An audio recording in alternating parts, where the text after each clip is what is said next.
Welcome to Buckeyes Tomorrow Morning for Thursday, February 22nd. I'm your host, Tom Orr. The Akron game is in 191 days. The game against Michigan in 282 days. The Northwestern game, that's going to be in, let me do some quick math. I think that's 2 weeks before the Michigan game. So that'd be 268 days. And why are we talking about the Northwestern game? Well, it's because of where the Northwestern game is going to be played. There is some news on that front. It is pretty exciting news. Always exciting to have Kevin Noon of BuckeyeHuddle.com joining me. Kevin, according to a report from the Wildcat Report, the Northwestern rival site, you and I and Tony Gerderman and probably a whole bunch of other Ohio State fans are going to get to go watch a football game in Wrigley Field this fall. Well, we know they won't be using it much for baseball as it is, at least postseason baseball. But this would be beyond the World Series anyway. But yeah, with Ryan Field being torn down and undergoing an $800 million rebuild, facelift, what have you, Northwestern has been left looking for venues to host its 2024 season and a little bit beyond. And there had been a lot of speculation over on the huddle board between us and some of the posters, whether or not that might be Soldier Field, Wrigley Field, where it might be. With this Wildcat report, I guess, of it being at Wrigley, that is something. I guess if Ohio State's never going to the Pinstripe Bowl, then you need to find a way to play it at a baseball venue at some point, just to cross that off the bucket list. Yeah, I don't think Ohio State's going to reach the Fenway Bowl or the Pinstripe Bowl at any point. So this is probably the next best thing. And this has kind of been a weird process. And Northwestern is still sort of figuring this stuff out. And these games are not that far away. The start of the season, again, is in 191 days. They got to get this stuff figured out pretty quickly. This kind of all came to light just a week ago when the Chicago Tribune put out an article, hey, they're tearing down Ryan Field, which I think people had maybe heard that was going to be happening at some point, maybe, but there was a bunch of approvals that needed to go through. Well, apparently at some point, when no one was looking, all the approvals went through, and they started tearing down the stadium, and the question was, okay, where are they going to play? And the answer, according to the Chicago Tribune, less than a week ago was, Lyon. There were no definitive dates, there were no definitive anything. There are a bunch of places being sort of discussed. It sounds like, according to the Wildcat Report story, they might play Wisconsin up in Lambeau Field. That would be pretty cool. They're looking at, there's the MLS Stadium in Chicago. There's Wrigley Field. They might play some in Chicago and Soldier Field, the home of the Bears. Maybe even the White Sox Stadium. That's a possibility as well. They are really just figuring this stuff out. But according to the story, I'm going to read directly from that Wildcat Report story right now. The Wildcats will play Indiana on October 5th at SeatGeek, which is the MLS Stadium. Probably don't need to worry about selling that one out with Indiana coming to town. And host Ohio State at Wrigley Field on November 14th. The rest of the slate is still up in the air. Northwestern Athletics issued the following statement when we requested comment about the venue for the 2024 home games. Quote, Northwestern is still exploring options for where the team will play next season. At this time, contracts with venues are still being finalized, and we'll share information with you as soon as possible. So it's not official, but it feels official enough that, okay, I wasn't sure, a week ago, you'd sort of heard about Wrigley, but it didn't sound like it was final. This seems a little closer to final. I think it's maybe officially okay to get a little bit excited. This feels like this is going to be a game between what this Ohio State team could be this year and the rarity of the opportunity to play in an iconic venue like Wrigley Field. This feels like this could be a very, very, very hot ticket for Ohio State fans. And let's not forget, Ohio State only has the 4 road games this year, having all 3 of its non-conference games at home. And then with the way Big Ten scheduling is, you're either 5-4 home or 5-4 road, and Ohio State is 5-4 home. So 4 roadies, and one of them is going to be this one. And Ohio State certainly has a huge alumni base in the Chicagoland area. And a lot of times fans just find it easier to travel to a game, maybe more so than even going to Ohio Stadium, just because either they want to go see somewhere else or they just are shut out of tickets or things like that nature.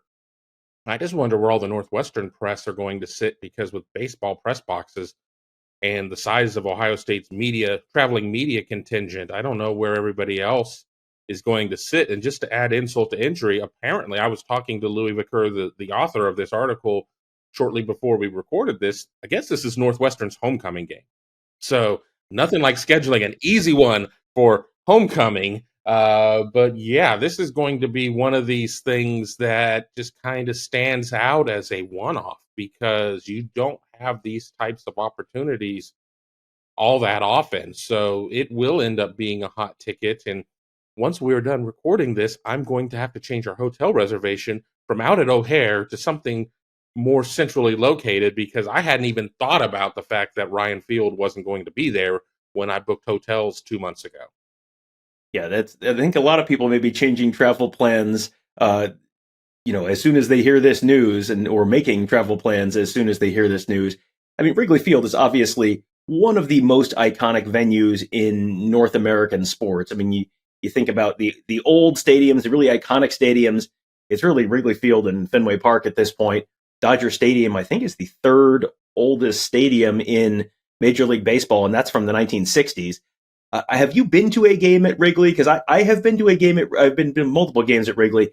It's one of those places where it's cool to be there and look around and go, oh yeah, hey, this is the place that you've seen on TV for a million years. Yeah, no, I've seen multiple games at Wrigley. It's cool. It's cool and campy and dumpy and all of that together. And you've got the bars that are right there. You've got Cubby Bear and all these other places.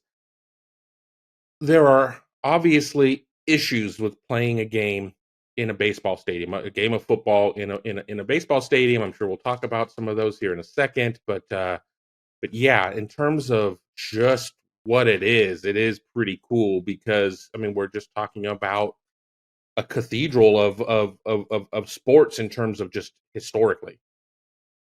Yeah, and so there's a lot to be excited about. There are some challenges that are going to come with this. Let's start with the before the game. This is my personal advice to you. Leave your car at home, leave your car at your hotel, take the train. Please, I am absolutely begging you, take the train. I believe it's the red line that goes up there. Take the train. The Brown will get you there too. Parking will cost $11.3. Take the train. I am absolutely beseeching you. Take the train. You don't want to drive. You don't want to drive. The area around Wrigley Field, if you have not been there for a while, I was at a game there in like 2000 and 2001, and then was there again for a game last year or 2 years ago. And the area around the ballpark, very, very new. It's all getting built up. It's one of the kind of ballpark village type areas where the company that owns it has been dumping millions and millions and millions and millions of dollars in there. So it may look a little different than the last time you saw it. So that's transit. That's sort of the area around the ballpark. All right, seating. So one of the areas, Kevin, where Wrigley Field is like, oh, look, it's charming, and there's the hand-operated scoreboard, and it's so charming and old. The seats, some of the seats, anytime you put a football game in a baseball stadium, you've got some weird seating stuff, and you've got some tough places where it's kind of hard to see. There are places where the seats are facing the wrong direction. Like you sit down the left field line, and the seats are facing like center field instead of the pitcher's mound or the center of the diamond. So this is going to be a real weird setup. I'm sure there are going to be a lot of not great seats there, and it's going to be just like you've got to go and just sort of appreciate the venue and appreciate the environment and not sweat the fact that it is not super big, not super luxurious seats, and not necessarily pointed in the right direction. While there is a hand-operated scoreboard there also is a jumbotron, and some people will be relegated to trying to watch the game on the jumbotron or mobile devices because, yes, there are just going to be bad seats. It is what it is. There'll probably be some seats that they just can't, just can't sell because they're just not going to work. It's sort of like when you play the Final Four in some of these cathedrals and you have seats that are facing a bathroom, and it's just not going to work out. But yeah, you're going to be part of the experience. It's not going to be your best viewing experience, but if we're being honest, the best viewing experience is on your sofa, watching it on a 70-inch television. So I think you've already kind of agreed to the contract of I'm giving something up by going to the game. I'm giving I'm giving up a great view. I'm giving up inexpensive beer. I'm giving up comfort. So all of that is going to kind of be there. But again, I've already had multiple people reach out to me today, and it's like, you got to beat on tickets for this. So I don't think it's going to be a tough sell. And to get back to your parking situation, there is a little parking there, but none of it. This isn't like a case of where, like at Dodger Stadium, there are lots there. There's like Nuts on Clark and some places like that that have parking lots where you leave your keys and then they back you in and everything, or you don't even leave your keys and then you're stuck because the person who has you blocked in is having a couple more beers at the Cubby Bear, and you're just going to have to wander around and wait for them. So I will repeat again, take the train or get a hotel real close and walk. But if you get a hotel real close and walk, you should get a hotel like right now, like today, like maybe pause the podcast and get a hotel close before they jack the rates up if they have not done that already. So, all right, so that's kind of the big picture. Let's talk a little bit about the logistics just of the field itself, because this is a football game in a baseball stadium. This is not a stadium that was built for football. Based on previous games, you're going to have some weird stuff with two teams on one sideline.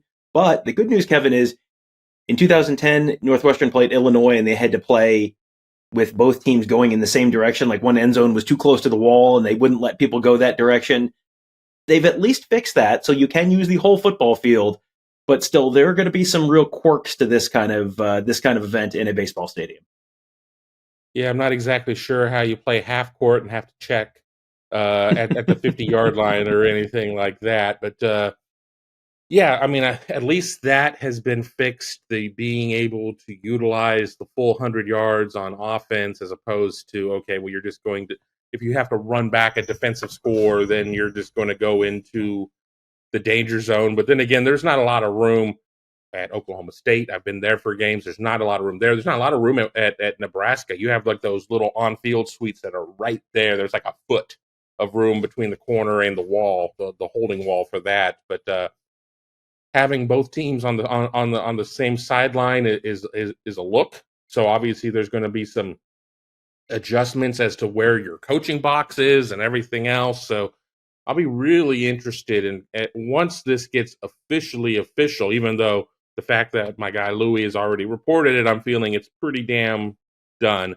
But once we really get to start seeing the logistics of how this is all going to work out, and there are going to be people that are going to have their concerns about it because it is not meant for this. I mean, sure, playing on grass is grass or whatever, but you don't have nearly the same type of room in certain spots and everything else.